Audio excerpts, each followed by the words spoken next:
নমস্কার সবাইকে। সবাই কেমন আছো? মা কালীর দয় আমি খুব ভালো আছি। আমাদের দোয়েল বুড়ি এখন সন্ধ্যা 6টা বাজে, পুজো দিতে বসে পড়েছে। আমি পিছন থেকে এসে তোমাদের জাস্ট ক্যামেরা করছি। আর এই দেখো কী কী বাজার করে নিয়ে এসেছি, তাই তোমাদের প্রত্যেক দিন সকাল থেকেই ব্লগটা দেখাই। আজকে সন্ধ্যা থেকেই ব্লগটা স্টার্ট করলাম। আর আজকে সন্ধ্যাবেলা মেনুটা হচ্ছিল ঘুগনি দিয়ে মাংস দিয়ে, একদম বেশ জমে খাওয়া রাত্রেবেলা। যেহেতু বর্ষাকাল, একটু কী খাবো আর রাত্রে ভাত খেতে একদমই ভালো লাগছে না, তাই এই মেনুটা বানালাম। আর এই মেনুটা দেখতে গেলে, অবশ্যই রেসিপিটা দেখতে গেলে তোমাদেরকে অবশ্যই ফ্যামিলিতে যেতে হবে। ফ্যামিলিতে আমি রান্নার ভিডিওগুলো ছাড়ি, তোমরা অবশ্যই ওখানে গেলে সব কিছু দেখতে পাবে।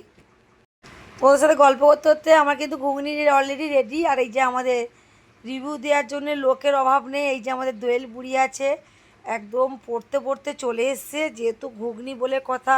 আর অ্যাকচুয়ালি ঘুগনিটা খুবই কম হয়, বাড়িতে থাকি না, আর এতটা টাইমও পাই না, প্রচুর ঘুগনিটা ব্যস্ত। খেয়ে দেখলাম খুব সুন্দর হয়েছে। চলো দেখি মা কি করছে। মা, তুমি কি খাচ্ছো? ঘুগনি বানিয়েছিলাম, একটু ঘুগনি খাচ্ছি বন্ধুরা। মাংসর কিমা দিয়ে, মানে ছোটো ছোটো ছিপড়ে যে মাংসগুলো হয় না, ওগুলোকে কুচি কুচি করে নিয়ে এসে আর ঘুগনি বানিয়েছি। আর তোমরা যদি এই ভিডিওটা দেখতে চাও, অবশ্যই ফ্যামিলিতে পেয়ে যাবে, মানে এই রান্নার রেসিপিটা। আর কি ঝাল লেগেছে, আর কি সুন্দর লেগেছে, মানে ঝালের ছাড়ে ছাড়তে পারছি না, কিন্তু খুবই টেস্টি হয়েছে। জল খাবি? জল এর আগে খেয়ে নিয়েছে, আমি বসে করছি, ও ঠিক ক্যামেরা করছে। পোকাগুলো উড়ে উড়ে পড়ছে, ভাল লাগছে না। দেখো পাখাটা চলছে তো। তো পড়া হয়ে গেছে, এখন 10টা বাজে, পড়া হয়ে গেছে। তাই কি করবি? টিকটক করবি? এখন টিকটক করবে? টিকটক করবি তো? আজকে কদিন পড়াতে এসেছিল? কটা স্যার? কখন 3 দিন আগে বলবি?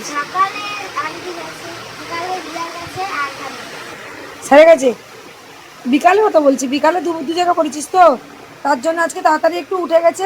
আর একটু টিকটক করবি, ও তার খেলতে বেরোয় না, ও টিকটক করলে মনটা ফ্রি থাকে না, করে তো। কেউ টিকটক করি একটু দেখি দে।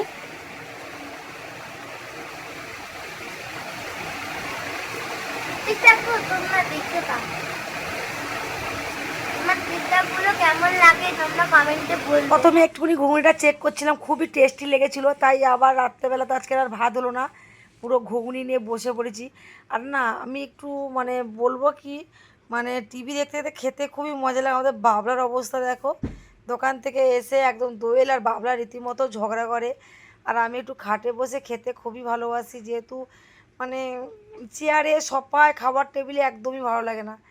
বেশ একটু টিভি দেখবো আর খাবো। আবার সারাদিন জার্নিংয়ের পরে যখন বাবুয়ে বসি না, যেন কি একটা যেন মানে আরাম পাই।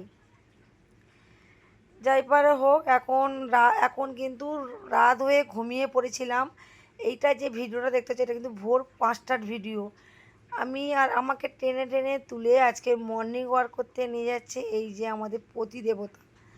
আমি যাব না, আমাকে ছাড়বে না, অনেক কষ্টে টেনে টেনে নিয়েছে। অনেক দিন পর কিন্তু আমি মর্নিং ওয়াক করতে যাচ্ছি।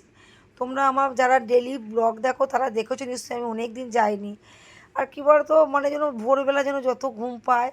আর এই যে চিঙ্কি মিঙ্কি তো দিব্যি আরামে আছে, নতুন খাঁচা পেয়ে একদম বিন্দাস। দেখো ভোর হয়ে গেছে, ওরা কিচির মিচির। আর না ভালো কথা, ওরা না কথা বলতে শিখেছে, কি সুন্দর আলতোভাবে কথা বলে। ভালোভাবে যখন কথা বলবো তখন তোমাদের সামনে নিয়ে আসবো। রাস্তা না পুরোটাই ফাঁকা, আর বৃষ্টি হয়েছে, রাস্তাঘাটে জল জল, একদম হাঁটতে যাব না। আর আমার কর্তামশাই তো একদমই আমাকে ছাড়বে না, বলছে তুমি না হাঁটতে হাঁটতে একদম মোটু হয়ে যাচ্ছ আর শরীরটা ভার হয়ে যাচ্ছে। তাই বলে আমাকে জোর করে নিয়ে যাচ্ছে। আর ওই দেখো উপরের পোল আর নিচের পোল, উপরের পোল দিয়ে নিয়ে যাচ্ছিলো, আমি একদমই যাইনি। উপরের পোল দিয়ে গেলে কী হয় বলো তো, বড্ড যেন ঢাল, আমার প্রচুর কষ্ট হয় হাঁটতে। এই দেখো আমি আস্তে আস্তে হাঁটছি বলে আমাকে ফেলে তাড়াতাড়ি করে চলে যাচ্ছে। অ্যাকচুয়ালি ওনার হাঁটাটাকে হাঁটা বলে, আর আমি তো আস্তে আস্তে হাঁটছি। মানে অ্যাকচুয়ালি মর্নিং ওয়াক করতে গেলে তাড়াতাড়ি হাঁটতে হয়। কী বলো তো, অনেক দিন না যাওয়াতে জন্য শরীরটা আজকে খুবই কষ্ট হচ্ছে। দুজনে দিব্যি গল্প করতে করতে যাচ্ছি। এই দেখো প্রত্যেক দিন যেতে যেতে না হয়তো 5টার সময় ঘুম ভেঙে যায়। হঠাৎ আবার যাওয়া যখন বন্ধ করে দেবে, তারপরে যখন যেতে ইচ্ছে করে আর যেন ভালো লাগে না। আমি রাস্তাতে যাচ্ছি, দেখো কি সুন্দর সব পুকুরের লোকেদের মাছ দেখে না ইচ্ছে হচ্ছিলো আমাদের যদি একটা পুকুর, আমাদের পুকুর আছে, দেশবাড়িতে আছে, এখানটা নেই, দেশবাড়িতে আছে, কিন্তু সেখানে তো আমরা থাকি না, ওই জন্য আর পুকুর তোমাদের দেখাতে পারি না। আমাদের ওখানে না দুখানা পুকুর, একটা একটা না। আর আমি ট্রেন রাস্তায় আসবো, ট্রেন না দেখে তো বাড়ি যাব না, ওই জন্য অলরেডি এই যে 2 নম্বর প্ল্যাটফর্মটা পুরো এ মাথা থেকে ও মাথা 3বার হেঁটেছি। তোমার দাদাভাই দৌড়িয়েছে, আমি আর দৌড়ইনি, আজকে আমি হেঁটেইছি।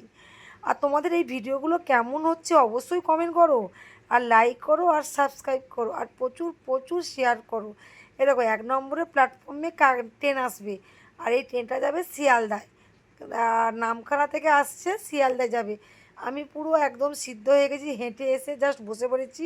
তোমার দাদাভাই এখনও হাঁটছে, ও হাঁটুক, আমি একটু বসি, আর পাচ্ছি না, কেন যেহেতু অনেক দিন পর হাঁটা আরম্ভ করেছে। ওই দেখো তোমার দাদাভাইরা আসছে, আর সঙ্গে ট্রেনও আসছে, দেখতে পাচ্ছ, ট্রেনও ঢুকে গেছে, আর ওই তোমার দাদাভাইরা আসছে। আর ট্রেন যখন আসে না, আমার দেখতে যেন কি ভালো লাগে, মনে যেন কত আস্তে আস্তে আসছে, কিন্তু ওর গতিবেগে কিন্তু ও আসছে। আর এই যে ট্রেনটা ঢুকে গেছে একদম খালি, কিন্তু লক্ষ্মীকান্তপুর চলে গেলে প্রচুর ভিড় হয়। 7টা 40 আর 6টা 10-এর ট্রেনে খবরদার একদম আসবে না, বিশাল ভিড় হয়।